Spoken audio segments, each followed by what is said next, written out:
ఆదికాండం 2వ అధ్యాయం చదువుకుందామండి. ఆకాశమును భూమియు వాటిలోనున్న సమస్త సమూహమును సంపూర్తి చేయబడును. దేవుడు తాను చేసిన తన పని 7వ దినములోగా సంపూర్తి చేసి తాను చేసిన తన పని అంతటి నుండి 7వ దినమున విశ్రమించెను. కాబట్టి దేవుడు ఆ 7వ దినమును ఆశీర్వదించి పరిశుద్ధపరచెను. ఏలయనగా దానిలో దేవుడు తాను చేసినట్టియు సృజించినట్టియు తన పని అంతటి నుండి విశ్రమించెను. దేవుడైన యెహోవా భూమిని ఆకాశమును చేసిన దినమందు భూమి ఆకాశములు సృజించబడినప్పుడు వాటి వాటి ఉత్పత్తి క్రమము ఇదే. అది వరకు పొలమందలి ఏ పొదయు భూమి మీద నుండలేదు, పొలమందలి ఏ చెట్టును మొలవలేదు. ఏలయనగా దేవుడైన యెహోవా భూమి మీద వాన కురిపించలేదు, నేలను సేద్యపరచుటకు నరుడు లేడు. అయితే ఆవిరి భూమి నుండి లేచి నేల అంతటిని తడిపెను. దేవుడైన యెహోవా నేల మంటితో నరుని నిర్మించి వాని నాసికా రంధ్రములలో జీవవాయువును ఊదగా నరుడు జీవాత్మ ఆయను.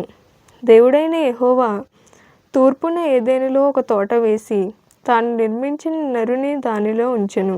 మరియు దేవుడైన యెహోవా చూపునకు రమ్యమైనదియు ఆహారమునకు మంచిదియునైన ప్రతి వృక్షమును ఆ తోట మధ్యను జీవవృక్షమును మంచి చెడ్డల తెలివినిచ్చు వృక్షమును నేల నుండి మొలిపించెను. మరియు ఆ తోటను తడుపుటకు ఏదెనులో నుండి ఒక నది బయలుదేరి అక్కడ నుండి చీలిపోయి 4 శాఖలాయెను. మొదటి దాని పేరు పీషోను. అది హవీలా దేశమంతటి చుట్టూ పారుచున్నది. అక్కడ బంగారం ఉన్నది. ఆ దేశపు బంగారము శ్రేష్టమైనది. అక్కడ బోలమును గోమేధికములను దొరుకును. రెండవ నది పేరు గీహోను. అది కూషు దేశమంతటి చుట్టూ పారుచున్నది. మూడవ నది పేరు హిద్దకెలు. అది అష్షూరు తూర్పు వైపున పారుచున్నది. 4వ నది యూఫ్రటీసు. మరియు దేవుడైన యెహోవా నరుని తీసుకొని ఏదెను తోటను సేద్యపరచుటకును దాని కాచుటకును దానిలో ఉంచెను. మరియు దేవుడైన యెహోవా ఈ తోటలోనున్న ప్రతి వృక్ష ఫలములను నీవు నిరభ్యంతరముగా తినవచ్చును. అయితే మంచి చెడ్డల తెలివినిచ్చు వృక్ష ఫలములను తినకూడదు. నీవు వాటిని తిను దినమున నిశ్చయముగా చచ్చెదవని నరుని ఆజ్ఞాపించెను. మరియు దేవుడైన యెహోవా నరుడు ఒంటరిగా నుండుట మంచిది కాదు, వానికి సాటి అయిన సహాయమును వాని కొరకు చేయుదును అనుకునెను.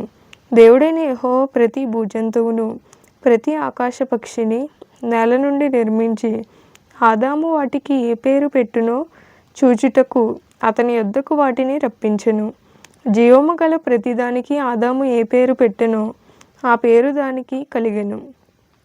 అప్పుడు ఆదాము సమస్త పశువులకును ఆకాశ పక్షులకును సమస్త భూజంతువులకును పేరులు పెట్టెను. అయినను ఆదామునకు సాటి అయిన సహాయము అతనికి లేకపోయెను.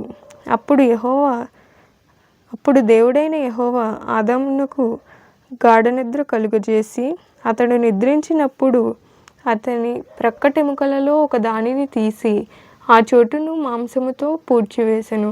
తరువాత దేవుడైన యెహోవా తాను ఆదాము నుండి తీసిన ప్రక్కటెముకను స్త్రీనిగా నిర్మించి ఆమెను ఆదాము నొద్దకు తీసుకొని వచ్చెను.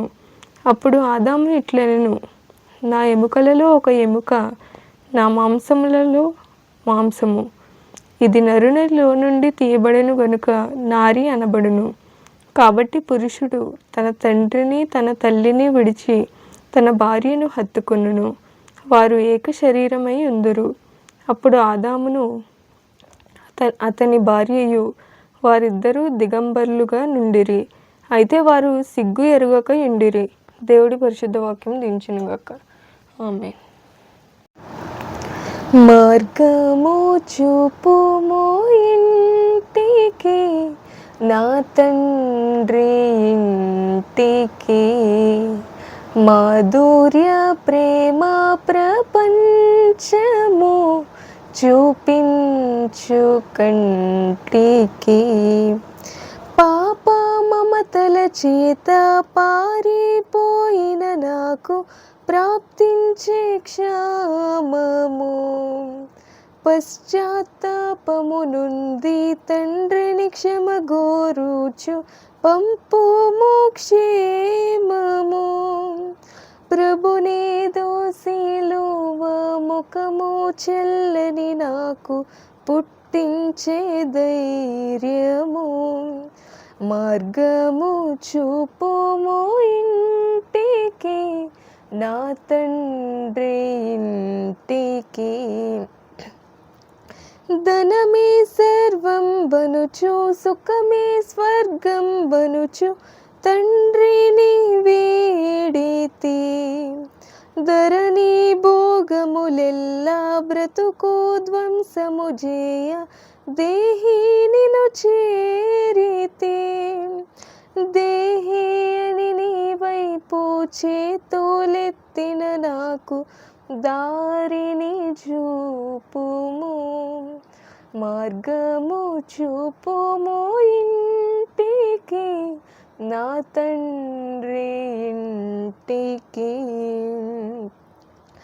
దూరదేశములోన బాగుండుననుకొనుచు తప్పితి మార్గము, తరలిపోయిరి నేను నమ్మిన హితులెల్ల తరిమే దారిద్ర్యము, దాక్షిణ్యమూర్తిని దయనాపై కురిపించి ధన్యుని జేయుము, మార్గము చూపుము ఇంటికి, నా తండ్రి ఇంటికి.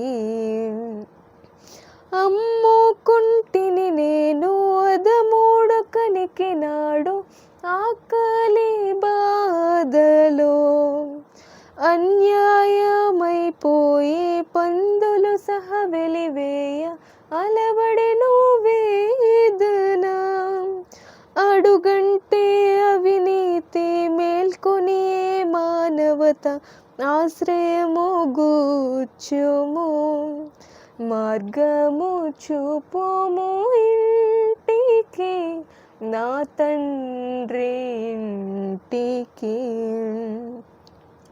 కొడుకునే కాదనుచు గృహమే చెరసాలనుచు కోపించి వెళ్ళితి, కూలివానిగనైనా నీ ఇంట పని చేసి కనికరమే కోరుదు, కాదనకు నా తండ్రి దిక్కెవ్వరును లేరు క్షమించి బ్రోవుము, మార్గము చూపుము ఇంటికి, నా తండ్రి ఇంటికి.